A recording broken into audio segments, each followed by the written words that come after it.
My kids love and anticipate Thursdays. It's their favorite hour of the week. It's my favorite hour of the week. They get a chance to get up out of their desks, interact socially with adults in a way that's respectful and responsible, and they also get to interact with one another.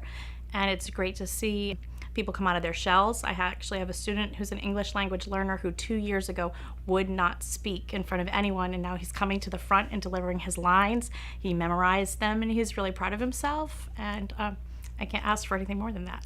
The Gamm Education Department began in 2006, a couple of years after we moved here to Pawtucket.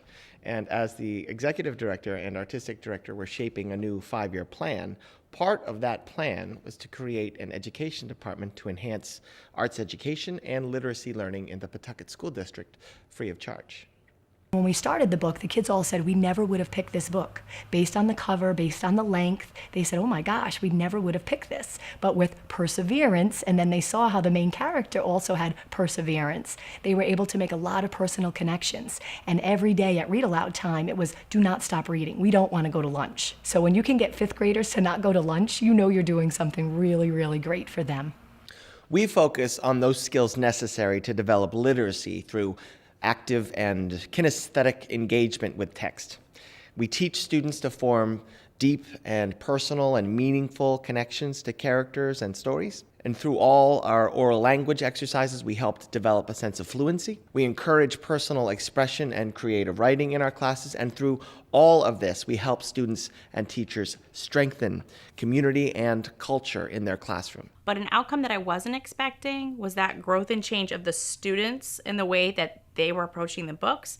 And so even though we've read Sarah Plainenthal and Skylark together, they're going to the school library and taking those books out again and taking out Caleb's story and other books in the series and reading them and talking about them and being really excited to show me their book from the library and being excited to read that and write about it in their nightly reading log. I remember just like working with Steve mostly because he was a lot of fun to work with, and he taught us a lot about ourselves and about other people and just about acting and a ton of stuff, so it was great. I feel like when you read it, it's a lot harder to understand. Like, you get it, but it's more difficult. With this, it kind of brought the play or the book to life, and it just, like, it made it easier to understand, a lot easier to understand.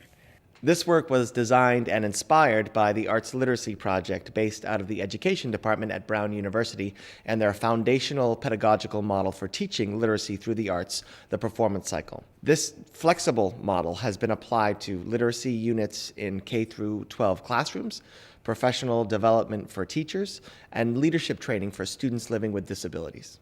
My background is special education, and a lot of times I get students in my classroom who have, difficulty behaving appropriately, and I've learned so many strategies from Susie on how to integrate that into just the daily routine of doing those little focus activities, doing those little team building activities, warming up and getting the sillies out, as one of my kids likes to put it. It's time to get our sillies out. So yeah, it's been awesome. She has to come back next year. We use and modify the performance cycle to benefit students of Pawtucket, some of whom are coming from lower socioeconomic, transient, or English language learner backgrounds. Teachers select a book that students have difficulty engaging with, and together we create a performance based on the text and the students' reflections and personal writing. So most of our students spend their day sitting at a desk, but what we do when we come into the classroom is we start by pushing the chairs away and getting our students up on their feet, standing in a circle, working together. Dictionopolis! He gets in his car, drives to a tote, and deposits a coin. I hope this is fun.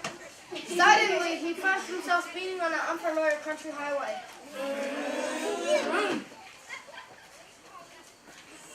Scene 2, Dictionopolis. Things began to change as soon as Milo left the main highway.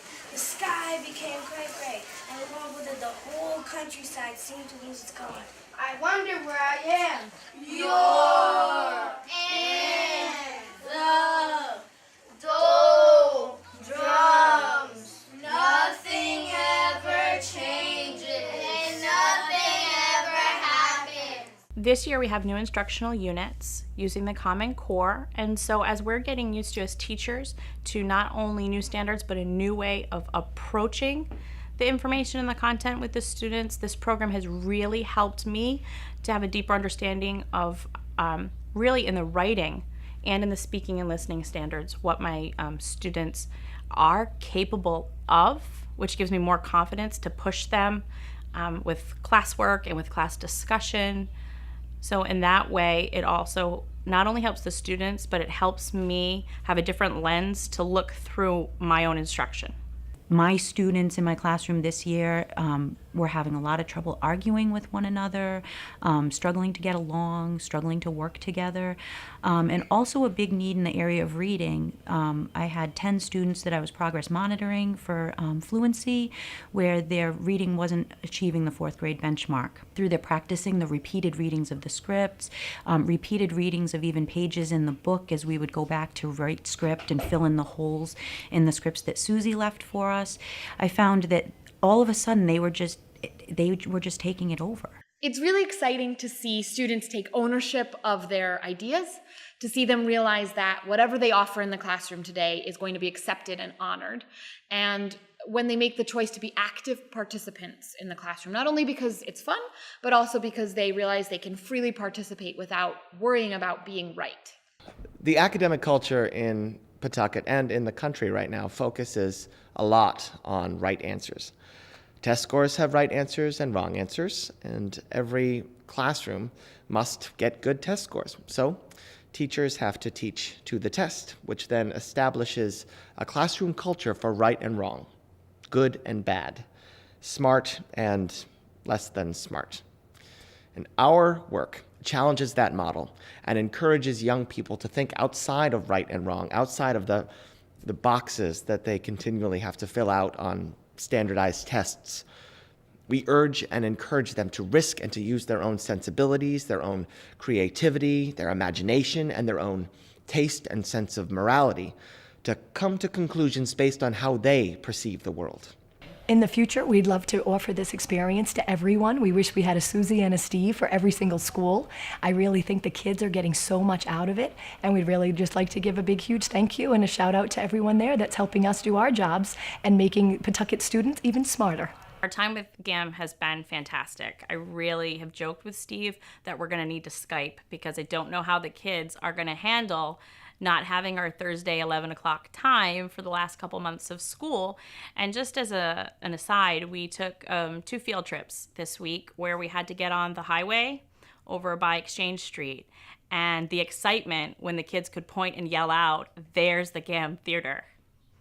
That's priceless.